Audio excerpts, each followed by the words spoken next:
All right. Welcome back to another episode of Habits You Love. Today, I have an incredible guest who is a true beacon of inspiration and empowerment. She is the founder of Wake Up, a powerful platform that shares stories of triumph and transformation, featuring celebrity inspirations and industry leaders to spread hope and provide the tools people need to take action in their own lives. Her passion for mental health, self discovery, and personal development shines through in everything she does. She believes that no matter where you are in life, you have the power to rewrite your story and step into the happiest, most fulfilled version of yourself. So I'm beyond excited to dive into this conversation today. Please welcome Marci Hopkins. Hello.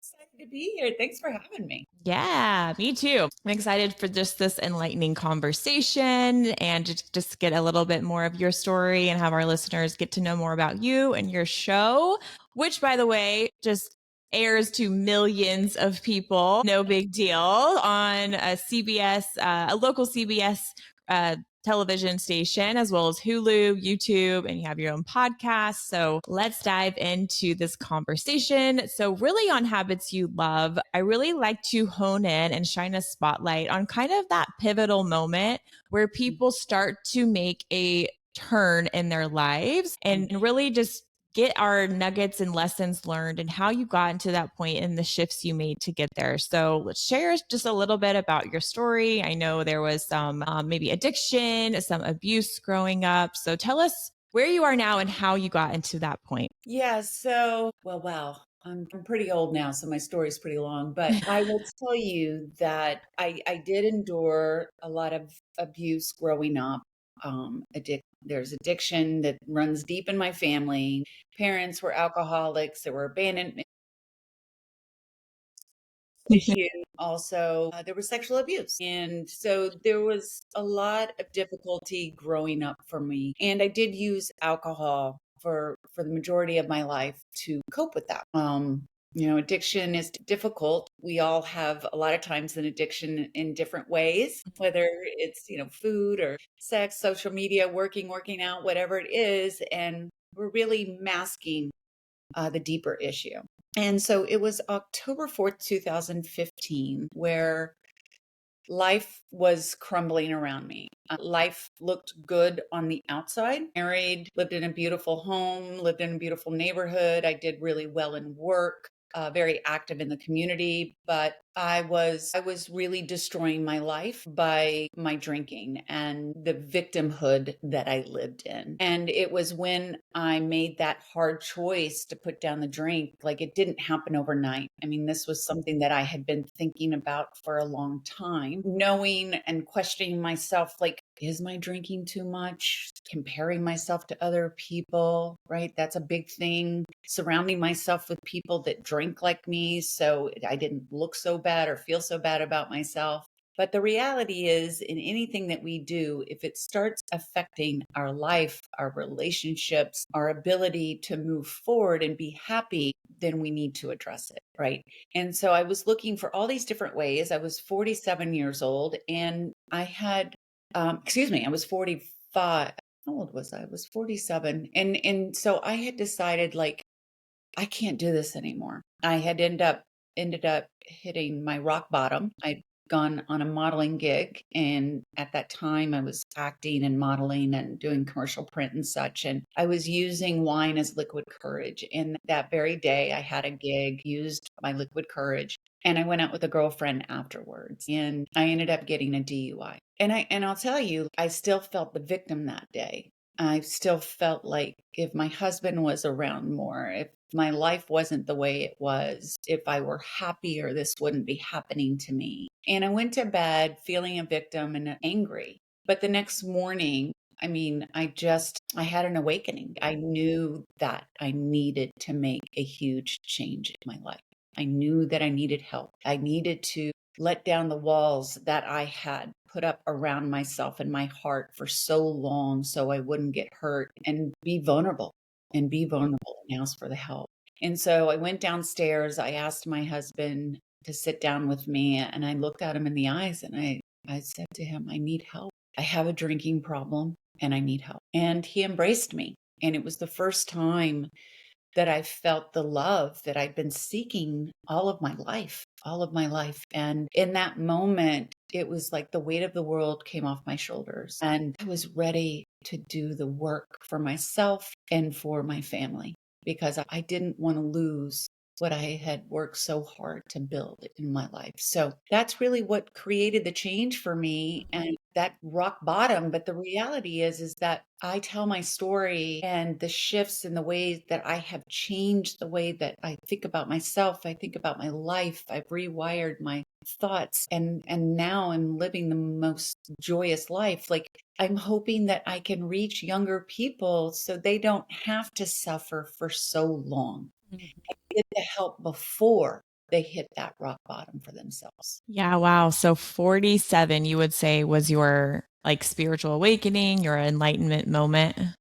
Yeah, yeah, Wow. God's I knew. And I never looked back. It was Yeah. like, and that's the thing when you make any hard change in your life, it's a decision that you have to make for yourself. No one can make it for you Mhm. because you're doing the work to create the change. And so you're not going to do the work if somebody else is forcing you to do it. So Right. be gentle with yourself. Be gentle with yourself. If this is It's something that, it's so interesting to hear all these different people that I interview and when that moment happens in their life. Some of it Mhm. it's 15, some of, for me it was 29, 30, and then I'm talking to you now it's 47. It really there's really no discrimination of age when it comes to hitting that rock bottom. And looking back now, I kind of love rock bottoms. Like, okay, I know I can only go up from here. we will.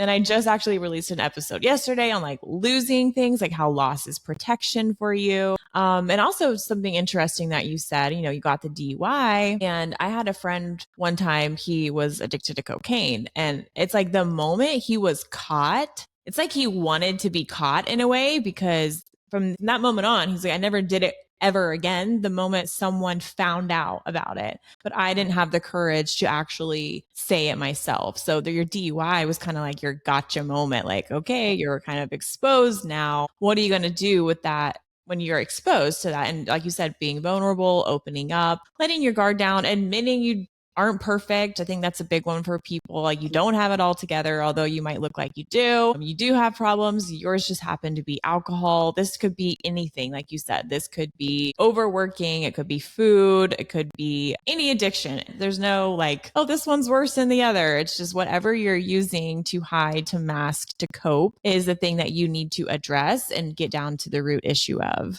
Yeah. Did you ever kind of explore or come to an answer of what you think your biggest thing that you were trying to cope alcohol with was? Well, I mean, it was abandonment from my parents. It was Yeah. sexual abuse. It was mental abuse. It was living with my grandparents and my grandfather having an explosive temper and just never feeling safe in life. Mm. And from all of that, like I had disruptive, negative relationships in my life. And again, I'll go back to that victimhood, right? Because while I was the victim when I was young, then having that mentality that everyone is doing wrong to me and I never had a part in it was a big, big issue because you can't create any change for yourself if you're not looking at yourself, if you're not accepting that you have a role in whatever is happening in your life negatively. Yes. That's why I know we are so aligned. So I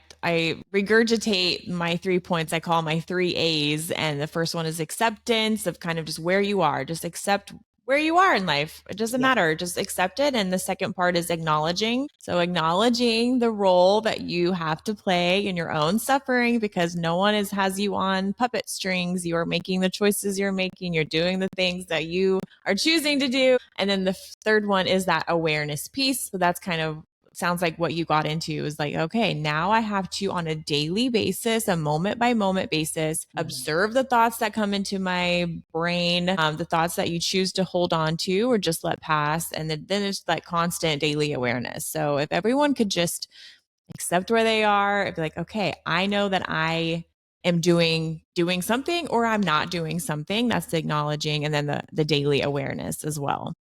Yeah. Yeah. It's really important.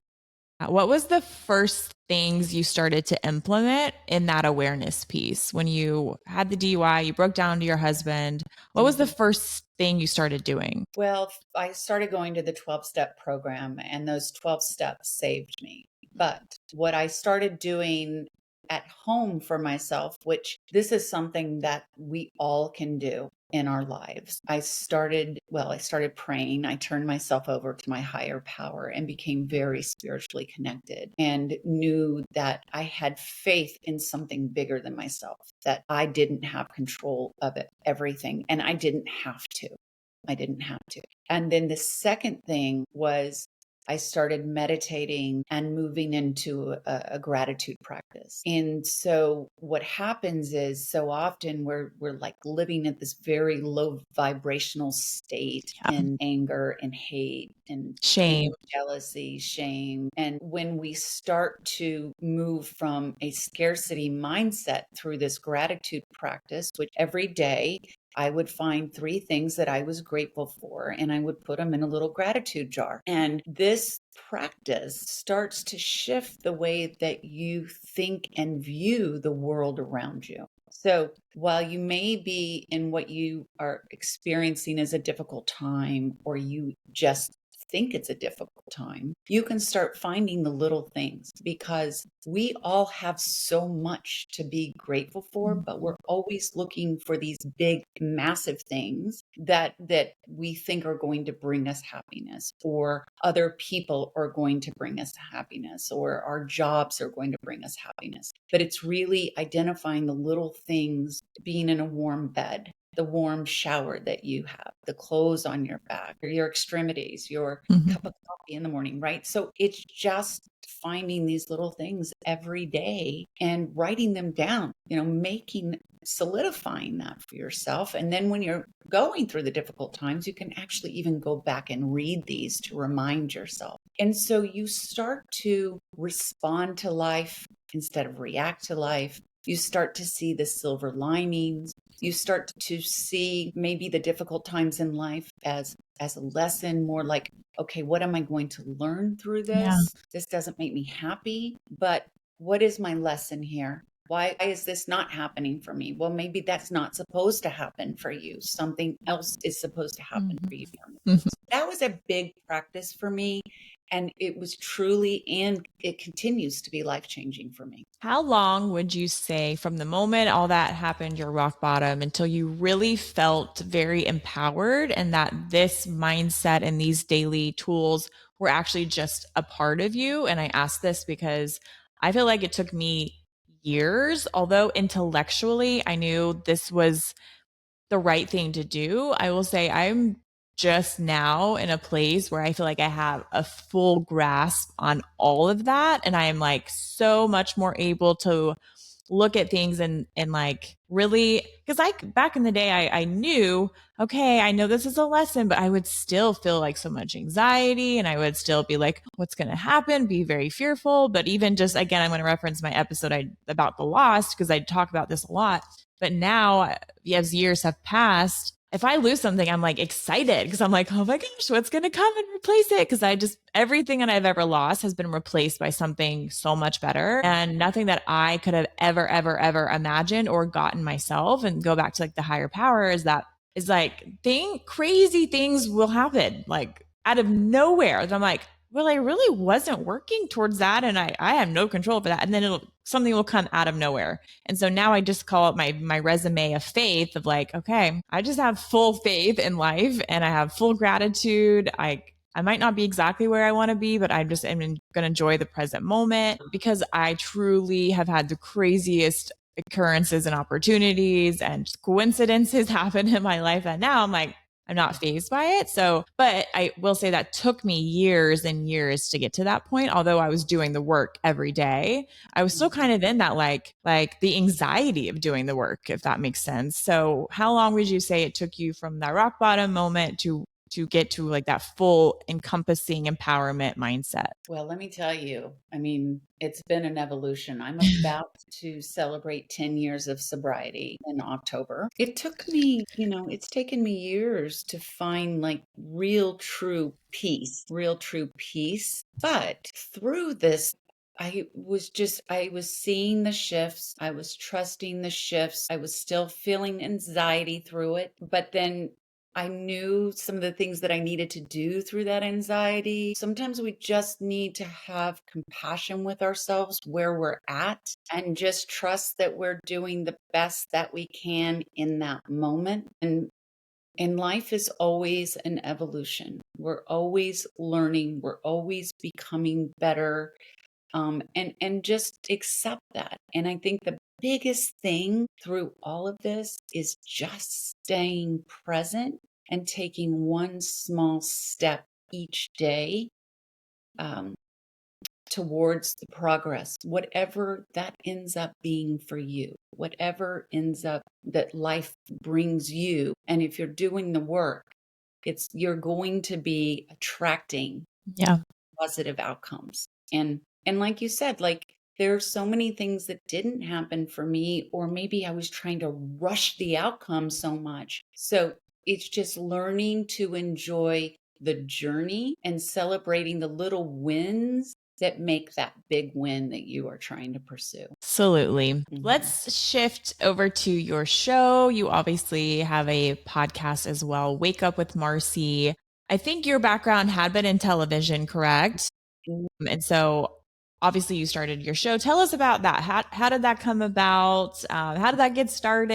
And yeah, just give us that little story background to Wake Up. Yeah, so like you said, I'd always been in television. So I mean, I had the experience, the network side, on-air promotions, programming, operations. Then when I was in my 40s, I got in front of the camera. So I learned that side of it, what it's like to be in front of the camera, the production side of things. Now, I will tell you, getting in front of the camera was my demise because that's where all of my insecurities surfaced, and self-hate and self-loathing came about because you're constantly feeling judged, right? Imagine going on an interview every time you're going on an audition and you've got to act, right? And then you've got to wait to see if you got it. And it's hard to separate that you may not just be the right person, that you're not fulfilling the look that you're looking for. You take it in a personal way, especially when you were sick like me, like having no self-confidence. And so once I got sober, I stepped away from the acting because for me, it was negative, and that was where my demise happened. But then I had someone come into my life that had a studio, and I was like, listen, let me help you because I know a lot of people in the business, and I can bring you people that need a studio. So we started with that. We had someone come in and she wanted to do a talk show, and I was going to bring the guests on. Well, that fell through, but the seed was planted. And I was like, well, why can't I do this? Like, I have all this experience, and I was starting to have this confidence and live this beautiful life. And I was like, God, I mean, like, I want to give back. I want to give back in some way. And actually, my first show was called Coffee with Marci, and that was a social media talk show. And I started just interviewing local businesses and nonprofits, and it actually really took off. And I had someone come into my life that ended up being my producer for that show. He had a streaming network, and he started working with somebody else and was going to launch a TV show. And I said, it's so crazy that you're saying this because that's what I want to do. I want to launch a TV show. I want to help people with stories of triumph, right? People that have gone through difficult times, but have come out on the other side triumphant, and share with us how they did that to spread hope. And that's how Wake Up with Marci was born. And that happened 7 years ago. And it just grew and grew. And I won some great social impact awards through the Telly Awards and Anthem Awards. And it just was just it was guided by God, honestly, all the things that I have done. The show was guided by God. My book, Chaos to Clarity, was guided by God. I mean, you have to remember, I was someone that really, I didn't have any faith or trust in myself. And when I woke up every day, like what value do I have? I mean, yes, I'm going to take care of my kids and I'm going to try to do what I can do in this life, but I really had no self-worth. And so now, like, to be able to create a platform to help people and just show people that a beautiful life is available to you. And then the chaos to clarity, seeing the signs and breaking the cycles. Like, for me to be an author and put out a book, like, crazy, mind blowing stuff. And that was guided by God. And there's so many God stories in my book. So you can be aware because we all have the signs that guide us through that. But I will tell you, I just retired my TV show and I have jumped into the world of podcasting because I believe that I can reach more on this level because my show is regional. And when you have a TV show, you can only do very short segments. So while I had a short segment that was of value, whether it was on mental health or grief or divorce or women's health, whatever it was, all of the other segments were brands, right? Or of services. Like, I had to make money on the show. I wasn't being funded by the network. I was funding the show myself. So now, like, you're talking about doors opening, I've launched my podcast and now I've had this opportunity to work with USA Today and become a media partner with USA Today and offer this to others through this opportunity I've been given. Yeah, Awesome. Yep. So when you yeah. let go of one thing, something will replace it. And listen, it wasn't easy. It took me a year Yeah. to make that decision. A year. It was hard. Like, my show was my baby. I put so much into it, right? Like, we think about life and, like, whether it's a job or whatever it is that we're doing. And, like, now we're, like, thinking about creating this life transition for ourselves. It takes time. You got to go through a lot of things and you're ready, until you're ready, and you'll know when you're ready to make that transition. And I came to Florida as a snowbird for the first time, and I was like, you know what? I think this is my opportunity to make this big shift in my life, and I'm going for it, and I have never Yay. regretted it. Awesome. I want to go back to something you said earlier that I don't want to forget to mention, and that is when you started doing your coffee with Marci and you said that you were helping businesses or you were interviewing them, local businesses, nonprofits. And something that I heard recently that I think is absolutely so true is, and they said, selflessness is the most underrated tool for stress management. So when we Mm, are the center of everything in our day and our lives, we tend to feel more stressed. But when mm, we remove ourselves and we actually start helping other people, serving other people, making it not about us, then that's whenever we start to feel like less like, no stress, no anxiety. We have purpose, we have drive, we have motivation. So it sounds like that's kind of what you did. And maybe you went from like, auditioning and everything was about you and you're on the camera to then like, hey, I'm going to switch this around and I'm going to help other people and spotlight them and put the focus and attention on them. That's what I feel like has helped me a lot. Even just with having a baby, I was thinking about this. I mm. was like, wow, like I will say I've been way less stressed the last year. He's going to turn 1 tomorrow, actually. Yay. So this past year of taking care of a baby, I have felt less stress because before it was like all about my business and what's my business doing and what am I doing and what opportunity, blah, blah, blah.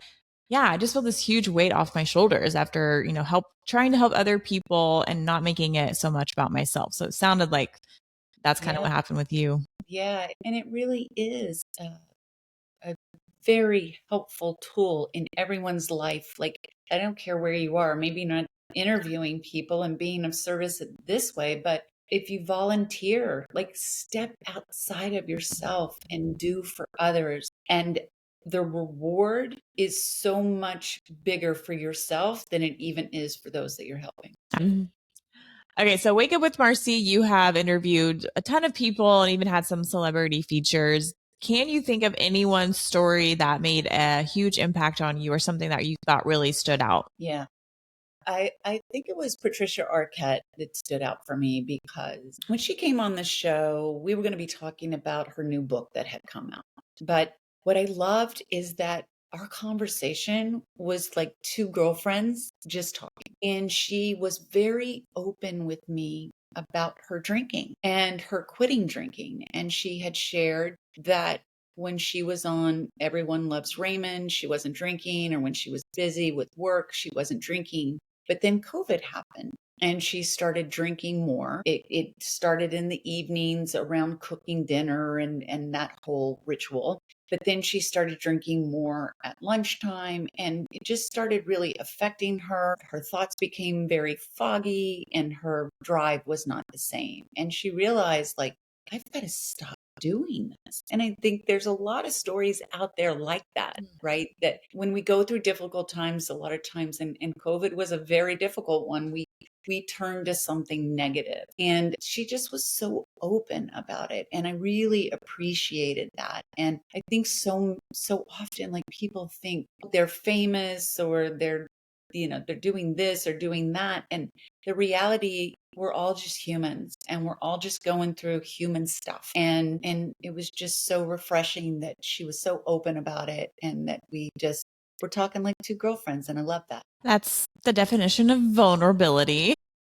Mhm. Just gotta be vulnerable. And I think everyone comes to this point where they cannot hold on to it any longer. It's like you're up to here and like your secrets and your the things you keep from other people and your perfectionistic lifestyle. And eventually it's all going to explode. So the quicker you can actually let the floodgates open and just be vulnerable, I think that really is whenever your life starts to change. And that's what I was saying. Like, when my husband embraced me and the weight of the world came off my shoulder, I was just like, I don't have to lie anymore. I don't Yeah. have to try to be perfect anymore. I don't have to carry all of these burdens that I felt these burdens on my shoulders anymore.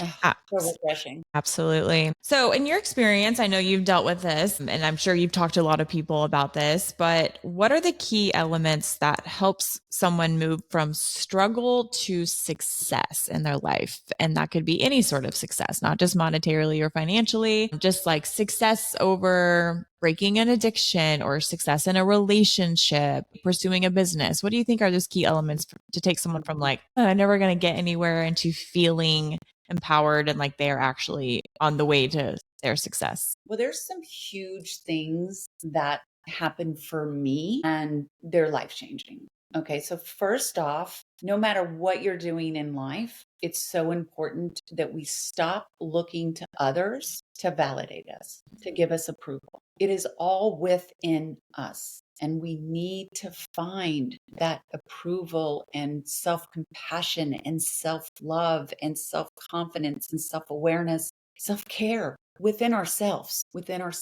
And it's all there. And then the second thing is the gratitude, starting the gratitude practice. And I want to recommend that people, before they even get out of bed, do this practice. Don't grab your phone. Don't start looking at all the social media, the negative emails, or your negative news before you get out of bed. Like, give yourself a little time to just be thankful in that moment. Spend some quiet time alone with yourself, whether it's praying. There's a 10-minute meditation. I'm almost 10 years sober and I'm still using this 10-minute meditation. Wow. Yeah, it's connecting to God. Yeah. And it's not any religious background or anything. It's just a spiritual connection, an energetic connection through this. And it just really sets the tone for the day. And then those three things that you can possibly find that you are grateful for. There's two more things that are completely life changing, and that is forgiveness for yourself and forgiveness of others. And forgiveness of yourself is releasing that shame, the things, the bad choices that you've made in your life. We can't stay stuck in that, because if we do, we are only going to stay stuck in that negative narrative, in that negative place in life. And when we forgive ourselves, we release that hold that shame and guilt and pain have on us, and we are able to move forward. And that big part of that component is accepting our role in the things that we have done and releasing that, and making an amends with other people and making an amends with ourselves, because that's so important. And then also forgiveness of others. And that's not condoning the behavior of other people, but it is letting go the hold that they have on you. They hold the power over you when you stay stuck in that story.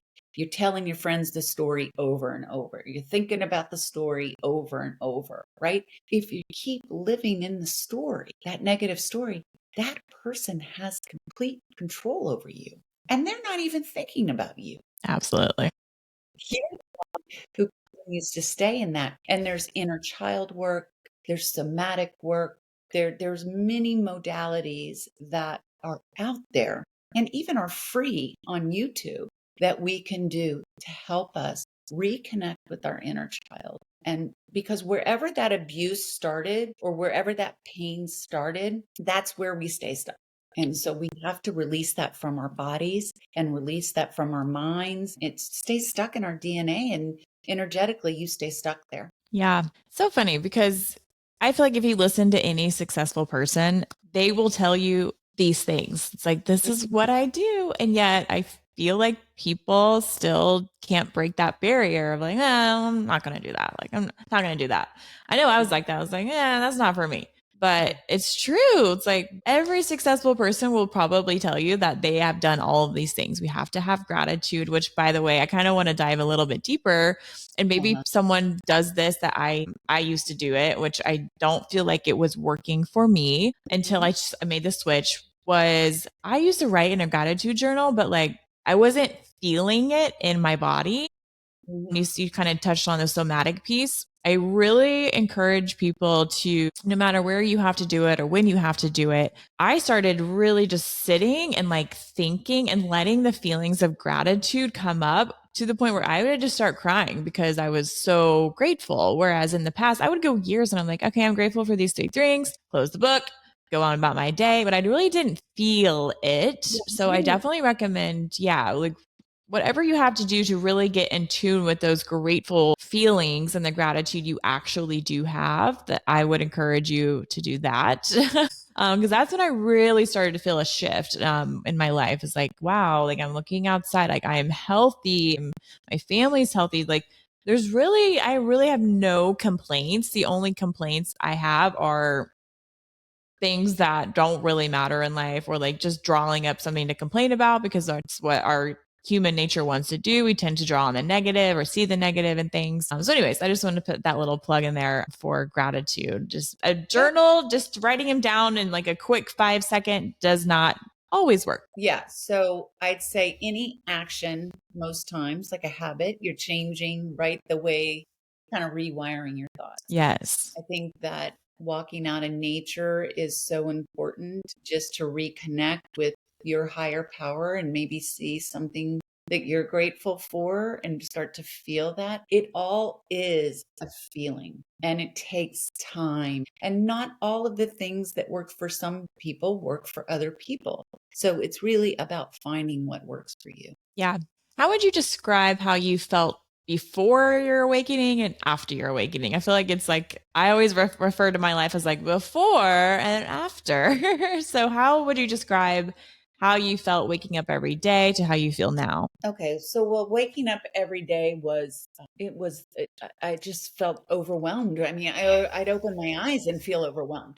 I would feel just a negativity, like I was not excited about the day. It just became, it's almost like robotic in the things that I was doing because I had no fulfillment.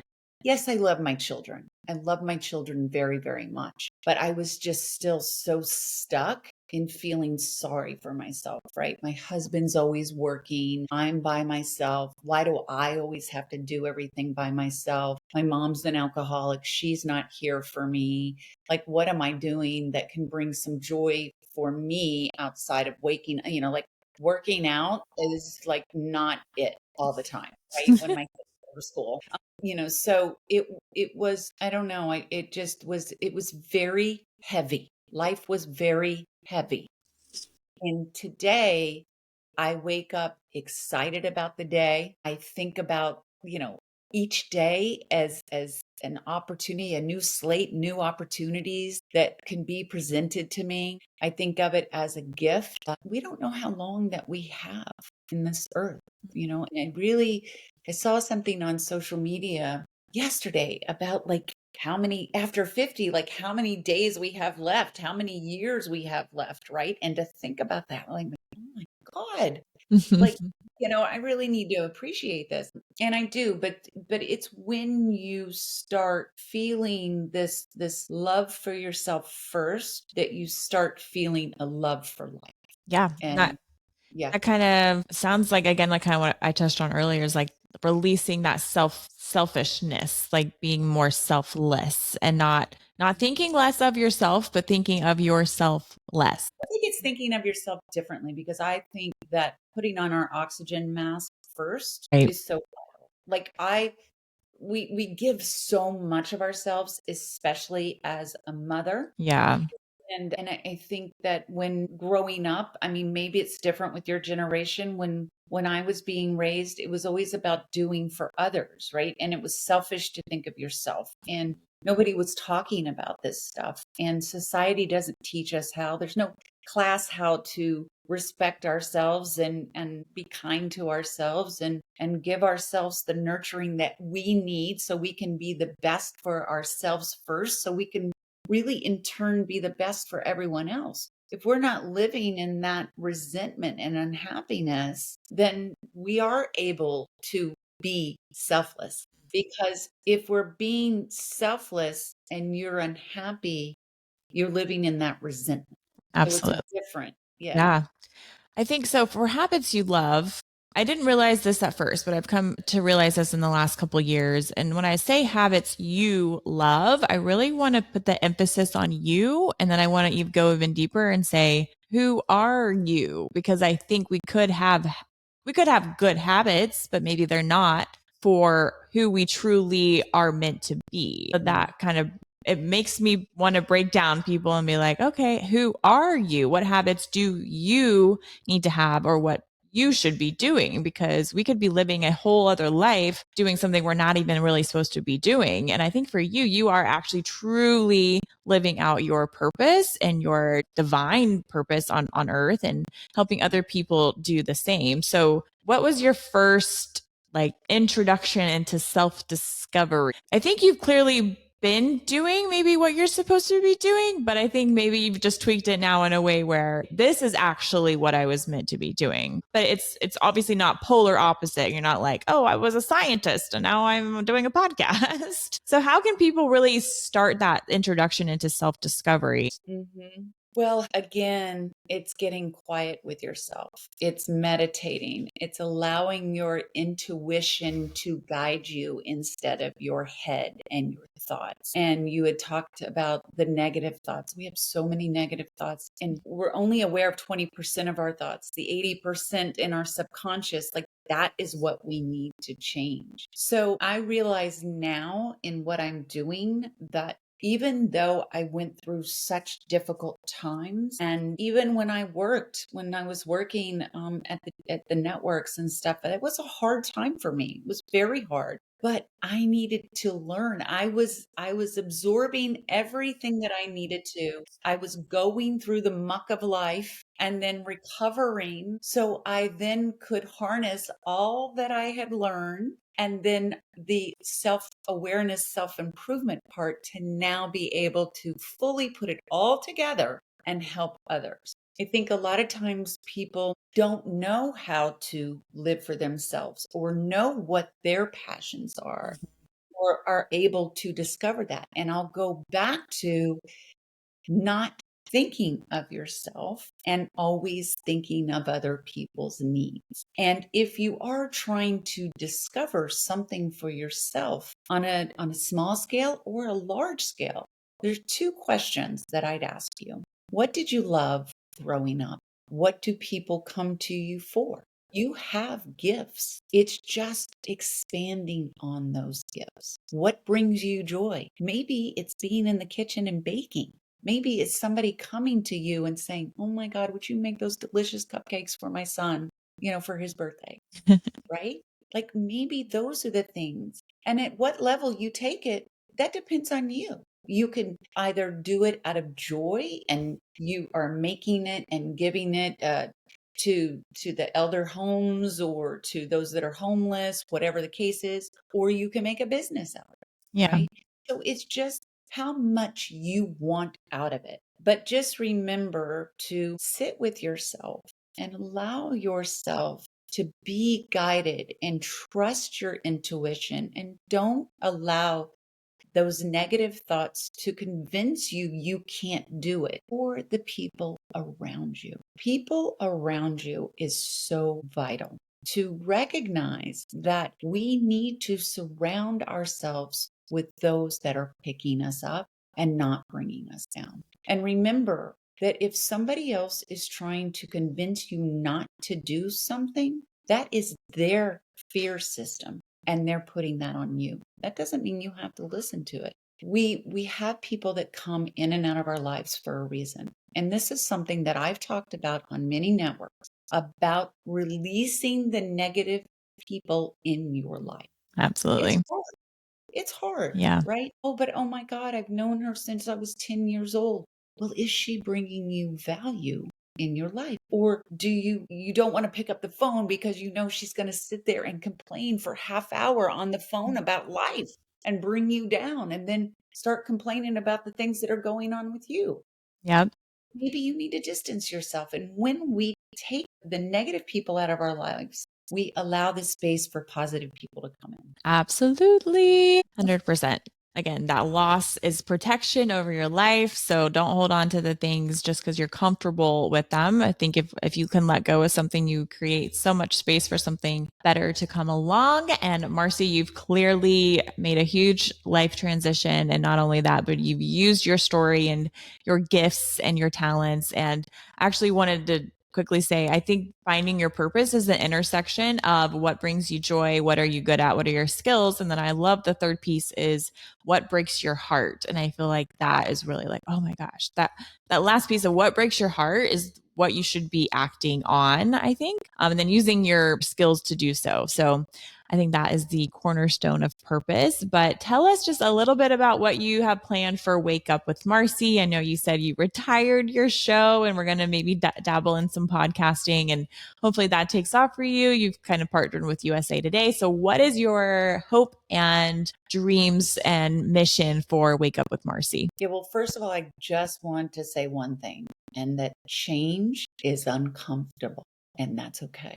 That's okay. Yes. Because forward, you have to go through the fear and being uncomfortable. And so that takes me to my podcast. It's a deep dive into self-discovery, how we can find ourselves, right? And taking the deep dive into mental health, into women's health, into parenting, and what that looks like, how we can create the change in our lives through transitioning through whatever we may be thinking is that's all we have in our lives, but the reality is it is not. And so I'm going to have those women coming, and men coming on, sharing their stories, how they got through these difficult times, spreading hope and sharing their modalities with us, just as you're doing. Also having experts on. My first show is actually about body positivity, body neutrality, and body acceptance. And that is just so vital. I mean, we women and young girls, we struggle so with this topic. And so I have a psychologist coming on out of New York, and she's going to help us to reframe our thoughts and also help us when we're raising our children, and the messages that we're sending through our words, and maybe the restrictions that we're putting around food, how that can have long-term effects on our children. And so I'm very excited about that. And my second guest, we're going to talk about shifting our mindset and our energy around finances, what we believe that we are worth, and our wealth and our health. And so I'm super excited about that. And then my third is about diabetes and how we seek help in that. So it's just really about diving into the conversations around life and things that affect us and shifting the way that we think about them. Awesome. Everyone can gain something from every episode, I'm sure. I love all that. Just health, physically, mentally, and again, everyone can get a little something, and someone is always struggling with something, right? Right. Awesome. Well, thank you so much again for coming on. This conversation has been so inspiring. I love the work you're doing and having to uplift and empower others. So excited for your podcast to take off. I know I'd definitely be subscribing to that. Where can people find you though? I know you said you have a book. I would love to promote that. So where can people find you, get your book, listen to your podcast, all the things? Thank you. Thank you so much. I do want to just share that my book was just recognized. I won an International Impact Award for my book. So I'm super excited about that. And it's about self-development. It's all about recovery, our mental health, and then of course my story. So I'm super excited about that. And you can get it on barnesandnoble.com, amazon.com, Goodreads, all the places. And you can find all the information about me at wakeupwithmarci.com and the show on YouTube at Wake Up with Marci and all podcast platforms. So I'm just super excited to be able to do the work that I'm doing. And my next big thing that I am moving through the fear of is doing a TED Talk. So believe me, I used to be someone that was terrified. I mean, I was the director of on-air promotions for FX in LA. I was scared to talk in a conference room. Okay. And now on stages and doing what I'm doing. That is what the work gives you, the self-confidence that we're seeking. Right. And so it's all possible. So and I love that you're putting it out there in the universe and you're sharing it and you're telling people. And so that just creates that momentum and energy towards that instead of holding it in and being scared, being fearful. So yay. Awesome. Thank you so much, Marci. And we look forward to following you on everything. And thanks for coming on Habits You Love. Hope everyone has a great day. Thank you. Thank you. Bye.